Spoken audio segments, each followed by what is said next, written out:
So hi friends, welcome back to my channel. आज है Thursday का दिन और मौसम हो रहा है बहुत बढ़िया। तो नैनीताल के मौसम का कुछ नहीं पता, तो कभी धूप खिलती हुई नज़र आती है तो कभी ठंड। तो अब जो बर्फ़बारी की संभावना है ना, वो बहुत कम हो चुकी है। तो अब हम बर्फ़बारी की संभावना लगाएंगे जनवरी के बाद, यानी नए साल के आने के बाद होगी नैनीताल में बर्फ़बारी। और आज चलते हैं सीधे पहले रोपवे की तरफ, और आज वहाँ दिखाते हैं आपको कुछ नया कि रोपवे में क्या चल रहा है।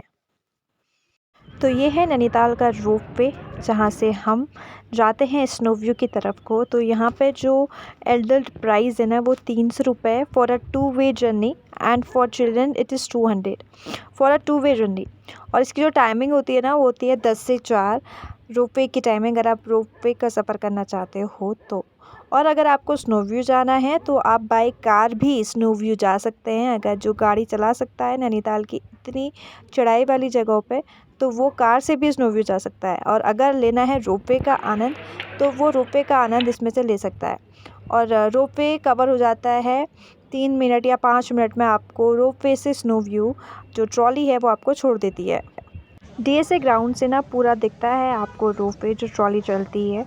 तो आप देख सकते हो कि एक ट्रॉली ऊपर जा रही है तो दूसरी ट्रॉली नीचे आती है। तो वही है कि जो स्नो व्यू जाना चाहता है ट्रॉली ऊपर जा रही है, और जो स्नो व्यू से घूम के आ गए तो नीचे। इसी के साथ साथ आप नैनीताल में बहुत सारी खूबसूरत सी जगहों पर घूम सकते हो, जैसे कि नैनीताल ज़ू हो गया, नैना देवी टेम्पल आ सकते हो, मॉल रोड में घूम सकते हो, टिफिन टॉप जा सकते हो, इको केव गार्डन में जा सकते हो। इसके साथ आप सात ताल, भीमताल, नकुचा ताल और नैनीताल राजभवन बहुत ज़्यादा सुंदर है यहाँ भी। किलबेरी आप जा सकते हो। स्नो व्यू तो मैंने आपको बता दिया रोपवे से। और इसी के साथ नैनीताल फ्लैट्स भी बहुत बढ़िया है, नैनी पीक जा सकते हो आप। और इसी के साथ कैची धाम भी बहुत बढ़िया है, और हनुमानगढ़ी भी अच्छा है। हनुमानगढ़ी एक भीमताल में भी है और नैनीताल में भी है हनुमानगढ़ी। तो बहुत सारी ब्यूटीफुल प्लेसेस हैं जहां आप घूम सकते हो, और इस टाइम पे आप आ सकते हो क्योंकि इस टाइम पे बिल्कुल भी रश नहीं है नैनीताल में। और 25 दिसंबर आने के बाद बहुत ज़्यादा जो रश है वो हो जाएगा। और नैनीताल टूरिज़्म जो पैकेज है वो भी हम आपको आने वाले टाइम पे बताएंगे क्या टूरिज़्म पैकेज है, 3 डे 4 डे। क्योंकि अभी लगातार जो न्यू ईयर को लेकर है वो बुकिंग जो है ना अब शुरू होने लग गई है। तो ये है नैनीताल की खूबसूरत सी नैनी झील, और आज का मौसम हम देख सकते हो बहुत ही अलग हो रहा है। तो नैनीताल में कभी कोहरा तो कभी बारिश, यही वाला सीन है। और सामने है चाइना पीक की पहाड़ी ऊपर टॉप में। तो आजकल लोग यहाँ पे घूमने के लिए जा रहे हैं क्योंकि मौसम बहुत अच्छा है। और अगर किसी को फ़ोटोग्राफ़ी करनी है या वीडियोग्राफ़ी करनी है, मोस्टली जो फ़ोटोग्राफ़र्स हैं ना वो चाइना पीक की पहाड़ी में जा रहे हैं, क्योंकि शाम का जो व्यू है ना वो बहुत सुंदर है। और शाम ढलते-ढलते नैनीताल का जो व्यू है ना, ये ऐसा है। मतलब आप नैनी झील में देख सकते हो कि कितनी बोटिंग्स अभी जो शाम के टाइम पे वो भी हो रही है। तो इससे अच्छा व्यू अगर आपको चाहिए ना, तो आप नैना पीक में जा सकते हो। बट आप मौसम को देख कर जाना, क्योंकि अगर मौसम बिल्कुल क्लियर है तो आपको चाइना पीक जाते-जाते शाम भी हो जाती है। और चाइना पीक अगर आपको जाना है तो आपको लगता है 2 घंटे मैक्सिमम लगते हैं। तो वहाँ से अगर किसी को फ़ोटोग्राफ़ी करनी है या ट्रैकिंग के लिए जाना है तो वो जा सकता है। तो ये है नैनीताल का बास्केटबॉल ग्राउंड, जहाँ पे सभी बच्चे बास्केटबॉल खेलते हैं और यहाँ पे टूर्नामेंट भी होते हैं।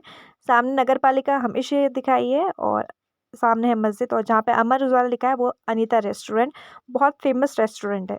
तो अब चलते हैं सीधे घर की तरफ को और मिलते हैं घर पर। तो जैसे ही ठंड शुरू हो जाता है ना, तो वैसे ही बहुत सारी चीज़ें खाने का मन होता है, कभी नींबू तो कभी गाजर का हलवा। और सीज़न का पहला गाजर का हलवा जो है वो हमारे घर में बनना हो चुका है शुरू। तो फटाफट कोड़ते हैं गाजर और आज खाते हैं गाजर का हलवा, यानी कि पहली गाजर का हलवा ठंड होने के बाद। तो गाजर कुड़ चुकी है पूरी, और इसके बाद बनाते हैं अंदर जाके गाजर का हलवा। खोया भी लाए हैं, तो जब बन जाएगा तो उसके बाद हम आपको दिखाएंगे कि कैसा बना है गाजर का हलवा। तो आज के ब्लॉग को एंड करेंगे गाजर के हलवे के साथ, क्योंकि उसके बाद खाना है गाजर का हलवा। और कल बताते हैं कि कल का मौसम क्या है नैनीताल का, और क्रिसमस को लेकर नैनीताल में क्या तैयारियां हैं। सबसे पहले तो वही दिखाएंगे, और क्या है पार्किंग की व्यवस्था, क्या है शहर की व्यवस्था, इसके बारे में भी लगातार आपको अपडेट देते रहेंगे।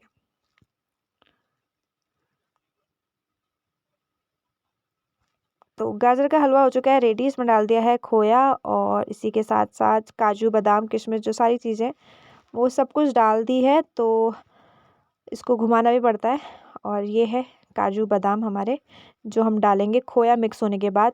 पहले खोया को भुना, उसके बाद गाजर के हलवे में डाल देते हैं और थोड़ी देर में हमारा गाजर का हलवा हो जाएगा रेडी।